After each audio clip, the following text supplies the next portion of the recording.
ನಮಸ್ಕಾರ ಸ್ನೇಹಿತರೆ, ನನ್ನ ಹೆಸರು ಪ್ರಪಿತಾ ಮೋಹನ್. ಒಂದೇ ಒಂದು ಕ್ಷಣದ ಕೋಪ ಇಬ್ಬರು ವ್ಯಕ್ತಿಗಳನ್ನೇ ದೂರ ಮಾಡಬಲ್ಲದು. ಏಕೆಂದರೆ ಕೋಪದಲ್ಲಿ ನಾವಾಡುವಂತಹ ಕೆಲವು ಮಾತುಗಳು ಬರುವುದು ಮನಸ್ಸಿನಿಂದಲ್ಲ. ಕೋಪದಲ್ಲಿ ನಾವಾಡುವಂತಹ ಕೆಲವು ಮಾತುಗಳು ಬರುವುದು ಮನಸ್ಸಿನಿಂದಲ್ಲ. ಕೆಲವೊಮ್ಮೆ ಕೆಲವು ಸಂಬಂಧಗಳು ಇಷ್ಟೇನಾ ಅನಿಸುವುದು ಸುಳ್ಳಲ್ಲ. ಕೆಲವೊಮ್ಮೆ ಕೆಲವು ಸಂಬಂಧಗಳು ಇಷ್ಟೇನಾ ಅನಿಸುವುದು ಸುಳ್ಳಲ್ಲ. ಪ್ರತಿದಿನದ ಮಾತು, ಭಾವನೆಗಳ ಬದಲಾವಣೆ, ನೂರಾರು ವಿಚಾರಗಳ ವಿನಿಮಯ ಇಷ್ಟೆಲ್ಲ ಇದ್ದಕ್ಕಿದ್ದಂತೆ ಕಾಣೆಯಾಗಿ ಒಂದೇ ದಿನಕ್ಕೆ ಅಪರಿಚಿತರಂತೆ ವರ್ತಿಸುವ ಕ್ಷಣ ಬಂದಾಗ ಕಣ್ಣೀರೆಲ್ಲ ಬತ್ತಿ ಹೋಗಿರುತ್ತೇನೋ.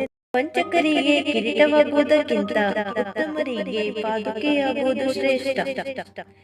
ಕಾಲೆಳೆಯುವವರ ನಾಯಕರಾಗುವುದಕ್ಕಿಂತ ಕೈ ಹಿಡಿಯುವವರ ಸೇವಕನಾಗುವುದು ಉತ್ಕೃಷ್ಟ. ತಂದೆಯಿಲ್ಲದ ಮನೆ ಸೂರ್ಯನಿಲ್ಲದ ಆಕಾಶದಂತೆ ಸ್ನೇಹಿತರೆ. ತಂದೆಯಿಲ್ಲದ ಮನೆ ಸೂರ್ಯನಿಲ್ಲದ ಆಕಾಶದಂತೆ. ತಾಯಿ ಇಲ್ಲದ ತವರು ಹೆಣ್ಣಿಗೆ ನೀರಿಲ್ಲದ ಬಾವಿಯಂತೆ ಸ್ನೇಹಿತರೆ. ತಾಯಿ ಇಲ್ಲದ ಮನೆ ಹೆಣ್ಣಿಗೆ ನೀರಿಲ್ಲದ ಬಾವಿಯಂತೆ. ಆದುದರಿಂದ ತಂದೆ ತಾಯಿಯನ್ನು ಆದಷ್ಟು ನೀವು ಪ್ರೀತಿಸಿ. ಯಾರೆಲ್ಲ ನನ್ನ ಚಾನಲ್ಗೆ ಸಬ್ಸ್ಕ್ರೈಬ್ ಮಾಡಲಿಲ್ಲ ಅವರು ನನ್ನ ಚಾನಲ್ಗೆ ಸಬ್ಸ್ಕ್ರೈಬ್ ಮಾಡಿ, ಲೈಕ್ ಕೊಡಿ ಹಾಗೂ ಶೇರ್